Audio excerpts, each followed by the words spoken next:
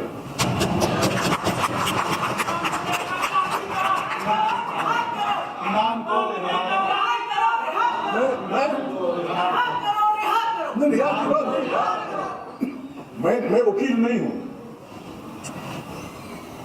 کچھ کاغذات ٹرمپ بھی لے گیا تھا, میرے دوست سب میں سے گپ شے کر رہے ہیں, ٹرمپ صاحب بھی کچھ کاغذات لے گئے تھے, لوگ چڑھ پڑے تھے, مارے بھی گئے تھے, لیکن ہیز فری. عمران خان نے کہاں بھاگنا ہے یار, خدا کو مانو, کہاں بھاگنا ہے؟ کیسز اگر وڈرا نہیں کرتے ہو کم سے کم انبیل اسے رہا کر دو, بھاگیے گا نہیں, ہم اس کی ذمہ وار ہیں, وہ گھر میں رہے گا, جس پیشی میں آپ بلائیں گے وہ آئے گا. باقی رہی بات اس کے گھر والوں کی, یہ بحیثیت مسلمان, بحیثیت انسان, بحیثیت سیاسی کارکن, یہ انتہائی بری بات ہے کہ آپ لوگوں کے گھروں میں گھس جائیں, تمہارا نکاح یہ, تمہارا نکاح, شرم کرو یار, شرم کرو, اس کو تو چھوڑ دو یار. وہ اگر اپنی شوہر کے ساتھ جیل میں رہنا چاہتی ہیں وہاں بھیج دو, اگر وہ گھر جانا چاہتی ہے گھر بھیج دو. صحیح طریقہ تو یہ ہے کہ اس کو بیل کر کے لے آؤ, آئے گا, وہ آئے گا آپ کے پاس اس میں. اب یہ تحریک ہمیں شروع کی ہے, یہ اس لیے نہیں ہے کہ ہم جذباتی بن کے عمران کو نکالنا چاہتے ہیں جیل سے فلانا. ہم پاکستان کو ایک ایسا انشاءاللہ الرحمن ایک ایسا جمہوری ملک بنانا چاہتے ہیں جس میں ٹرانسپیرنٹ الیکشن سے منتخب ہونے والی پارلیمنٹ طاقت کا سرچشمہ ہوگی, خارجی اور داخلہ سیاست وہاں سے بنے گی. ابھی شریف آدمی آیا تھا ایران کا صدر, اس نے خود کہا تھا کہ میں چاہتا ہوں کہ عوام سے خطاب کروں. ٹھیک ہے, آپ عوام سے اس کا انتظام نہیں کر سکے, کم سے کم پارلیمنٹ پہ لے آتے.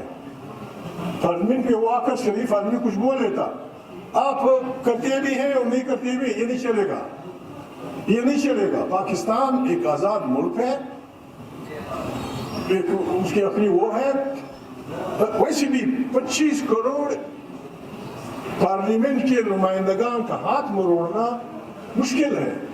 ایک جرنیل اور ایک شہباز ماما اور مامو ہے, شہباز ماما اور محمود, ان کا ہاتھ موڑنا آسان کام ہے. 3 آدمیوں کو خریدنا, 3 آدمیوں کو ڈرانا, 3 آدمیوں کو خدا نخواستہ کیا کرنا, یہ آسان ہے. پاکستان کی بقا اسی میں ہے کہ اس کی پالیسیاں پارلیمنٹ سے نکلیں. ہم آئے ہیں, دہشت گردی ہو رہی ہے, فلانا ہو رہا ہے, خدا کو مانے, اپنے لوگوں پہ بھروسہ کریں. میں پشین کے جلسے میں بھی بولا تھا, دکھ ہوتا ہے, یعنی شرم کرو آئی جی صاحب, وہ جو بلا بھی ہو, تم خدا نخواستہ میرے کپڑے یا اس وکیل کے کپڑے یا اس شریف آدمی کے کپڑے اتارتے ہو, کیا چیز تمہیں نہیں نظر آئے گی؟ شرم کرو. تم اس ملک کے رہنے والے, ٹھیک ہے لے جاؤ وکیل کو جیل, مجھے لے جاؤ, اس آدمی کو لے جاؤ, اس کو لے جاؤ, لیکن ہمارے کپڑے اتارنا, خدا نخواستہ پتہ نہیں کیا, یہ بچوں کے ساتھ نہیں. ہمیں یہ نہ قابل برداشت ہے. ہمیں بالکل تاریخ انصاف اس بارے میں تگڑی ہے. ان تمام پولیس افسران, ان تمام انویسٹیگیٹنگ پیپل جو بھی ہیں, ان کی لسٹیں بنائی جائیں. آپ بچوں کو لے کے ان کپڑے اتارتے ہیں. آپ ایک شریف آدمی سے کہتے ہیں کہ مجھے پتا ہے تیری بیوی کہاں رہتی ہے, تیری بیٹی کہاں رہتی ہے, تیرے کا بچہ, بابا تیری بیوی نہیں ہے, تیری ماں نہیں ہے, تیری بیٹا نہیں ہے. خدا کے لیے اس حد تک مت جاؤ. یہ تماشے ہٹلر کرتا رہا غائب ہوا, فلانا کرتا رہا غائب ہوا, فلانا کرتا رہا غائب ہوا. اور یہ جو تماشا آپ کر رہے ہیں, یہ سوویت یونین میں جب سوویت یونین تھا, ان کی انٹیلیجنس ایجنسی کے جی بی کے پائپ سے گزرے بغیر کوئی آدمی نہ وزیر بن سکتا تھا، نہ وزیر اعظم بن سکتا تھا، نہ پریزیڈنٹ بن سکتا تھا، نہ فلانا بن سکتا۔ یہ تماشا چھوڑیں، ہم یہاں لوگوں کو گالیاں دینے نہیں آئے، ہم کسی کو برا بھلا کہنے نہیں آئے، لیکن مہربانی کریں افواج پاکستان، جس طرح دنیا کی افواج، امریکہ کی افواج، فرانس کی فوج، مصر کی فوج، فلانے کی فوج، چین کی فوج، جس طرح وہ ایک فریم میں رہتے ہوئے اپنے پردے سے کچھ پیچھے کچھ تو ضرور کرتے ہوں گے۔ ہماری ایجنسی ISI MI فلانا فلانا، خدا کرے کہ یہ CIA سے بھی بہترین ایجنسیاں ہوں، لیکن خدا کے لیے don't interfere in politics. Don't interfere in politics. اور اگر آپ نے کوئی کرنا ہے پھر بسم اللہ، بس ہمارے پاس وہ کیا ہے؟ عوامی طاقت ہے، اور عوامی طاقت بہت خطرناک چیز ہوتی ہے۔ دنیا میں تقریباً 12-13 میں بول رہا ہوں، 12-13 ایسی لڑائیاں لڑی گئی ہیں، ایک طرف عوام، ایک طرف بہت بڑی فوج، سب کے سب بڑے بڑے جرنیل نیپولین سمیت عوام کے مقابلے میں ہارے۔ اپنے عوام سے مت لڑو، اپنی عوام کو بھی عزت مت کرو۔ خدا نخواستہ اگر اس ملک پہ خارجی فوج قبضہ قابض ہو، وہ کیا کرے گی؟ یہی کرے گی، میری ماں بیٹی کو بلائے گی، میرے بیٹے کے کپڑے اتارے گی، میرے کپڑے اتارے گا، خارجی فوج، تمہیں کیا ہو گیا؟ ہم کہتے ہیں خدا کے لیے انسانیت کے دائرے میں رہتے ہوئے، ٹھیک ہے جیل زندہ باد، وہ کرتے ہیں، آئیں گے جیل جائیں گے، فلانا کریں گے، لیکن ایک شرافت کے دائرے میں، ایک شرافت اس کے دائرے میں مہربانی کر کے وہ کریں۔ لوگوں نے شروع کر دیا، بہرحال میں نے کہا ابھی ہماری مجبوری یہ ہے، جھوٹ بولے تو خدا کہتے ہیں لعنت، سچ بولے تو جنرل صاحب اور ISI صاحب اور رانا صاحب ناراض ہوتے ہیں۔ ہم نے سچ بولنے کا، سچ صراط المستقیم، اس میں جانے کا ارادہ کیا ہے، بس کسی کو ہمارا سر چاہے حاضر، کسی کو ہمارے بچے چاہے حاضر، کسی کو ہمارے بیوی چاہے حاضر۔ اس لیے آپ کے پاس آئے تو آپ وکیل ہیں، ہم آپ سے یہ اتنی بڑی پاگل نہیں ہوں کہ آپ کو پڑھاؤں، ہم آپ سے سیکھنا چاہتے ہیں۔ ان سے میں نے ریکویسٹ کی تھی کہ ایک کانفرنس بلاتے ہیں جس میں تمام پاکستان کے دانشوروں کو بلائیں، جس میں علماء بھی ہوں، وکلاء بھی ہوں، بڑے پرانے جج بھی ہوں۔ ابھی اتنی بات آگے تک چلی گئی ہے، ججز کہتے ہیں مجھے ہمیں نہیں چھوڑا جا رہا، اب بھی بالکل سب کچھ بکھا مال۔ وہ پارلیمنٹ کے لوگ کہتے ہیں محمود نے پتہ نہیں کیا کرنے پر، میں نے کیا کہا؟ میں نے کہا بابا یہاں جو آدمی بکتا ہے وہ وفادار، جو خریدتا ہے وہ وفادار، اور جو نہ وفاداری بیچتا ہے نہ وہ غدار۔ بابا ہم یہ غدار والی لسٹ ہے، آپ جانیں جس کو آپ خریدتے ہیں، جس کو آپ بیچتے ہیں، پاکستان پہ رحم کریں، لوگوں پہ رحم کریں، ووٹ مانگے، اگر کوئی نہیں دیتا، بالکل شرافت کا تقاضا یہ ہے کہ جو میں نے جو معلومات کی ہیں پنڈی ادھر ادھر اسلام آباد، تقریباً اکثریت تحریک انصاف کی لوگوں کی جیت ہوئی ہے۔ تمہیں مزہ کیا آتا ہے؟ اگر مجھے پتا ہو، اور میں اتنا پاگل تو نہیں کہ پتہ نہیں کہ میں جیت گیا میں ہار گیا، کہ جیتا یہ آدمی ہے، آپ مجھے آ کے بتائیں آپ کو نیند کیسے آتی ہے؟ آپ کا ضمیر آپ کو تنگ کیوں نہیں کرتا؟ میاں نواز شریف سے کم میں امید رکھتا تھا کہ کم سے کم وہ ٹی وی پہ آ کے کہہ دے گا کہ ہم انتخاب ہار گئے، بہت بڑا آدمی بن جاتا، اب بھی بڑا آدمی بنے گا۔ He must come and say کہ بھائی سیدھی بات یہ ہے کہ عمران خان کے جو جوان بچے ہیں انہوں نے ہمارا سارا معاملہ الٹ کر دیا ہے، وہ جیت گیا ہے، بن جائیں گے۔ ایک بس ان سے بھی میں ڈرتا ہوں، یہ بھی تو میرے دوست ہیں، ان سے میری ایک ریکویسٹ ہے، سیاست میں پکی دشمنیاں نہیں ہوتی، پکی دشمنیاں نہیں ہوتی، اختلافات ہوتے ہیں۔ ہم اکثر یہ صرف مدینے کی بات کرتے ہیں، رسول اکرم صلی اللہ علیہ وسلم کو جب احد کی جنگ میں ان کی لشکر کو شکست ہوئی تھی، اس کا کمانڈر خالد بن ولید تھا۔ خالد بن ولید اس وقت ان کی مخالفین لشکر کو لیڈ کر رہا تھا، جس میں محمد صلی اللہ علیہ وسلم کی زخم آئے تھے، ذرہ یہاں گھس گئی تھی، دان تکلیف ہوئے تھے، اور ان کے بڑے اولو العزم تقریباً 70 سے اوپر بہت میر حمزہ شہید سمیت بہت بڑے ساتھی شہید ہوئے تھے۔ لیکن جب خالد بن ولید اچانک مسجد نبوی میں داخل ہوا تو انہوں نے یہ نہیں کہا کہ تیری وجہ سے میرا حمزہ شہید ہوا، یا تیری وجہ سے میری یہ میرے دانتوں کا کیا بنا۔ انہوں نے کہا بسم اللہ، آپ آ گئے، یو آر سیف اللہ، آپ آج سے اسلامی فوجوں کی کمانڈر ہیں۔ اگر کوئی بات کرنے کے لیے تیار آتا ہے تو میں اسپیکر صاحب سے کہوں گا کہ بھائی دشمنیاں پکی نہیں ہوتی، آ گئے زندہ باد، آئیں